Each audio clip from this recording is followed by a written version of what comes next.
គមអតីតយុទ្ធជនកម្ពុជាសំដៅ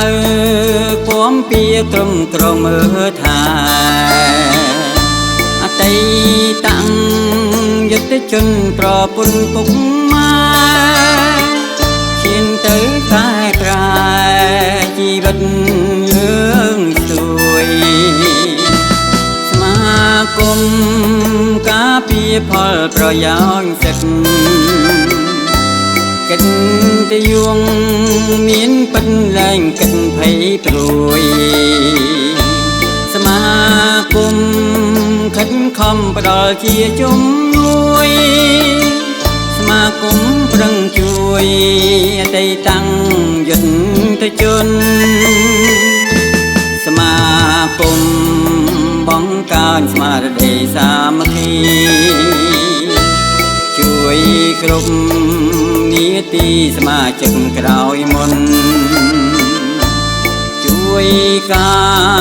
រលំបាំងតោកញ៉ាំងស្រាធ្ងន់ទងសែនទារុនគ្រោះថ្នាំងមរណាសមាជិក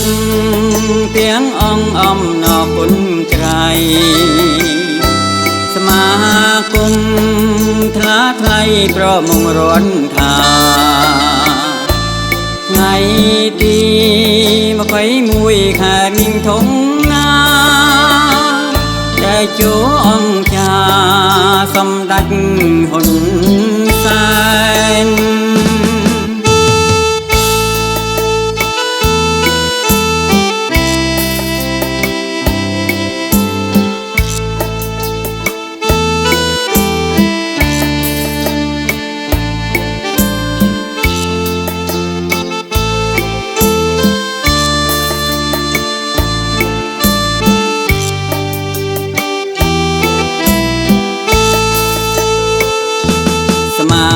គមបង្កើនស្មារតីសាមគ្គីជួយគ្រប់នីតិសមាជិកក្រោយមុនជួយការលំបាំងតោកញ៉ាំងស្រាធ្ងន់ទងសែនទារុនគ្រោះថ្នាំងមរណាសមាជិកទាំងអង្គអំណរគុណក្រៃសមាគមថ្លាថ្លៃប្រមុំរន់ថាថ្ងៃទី21ខែមីងធំណាដែលជួអង្គចា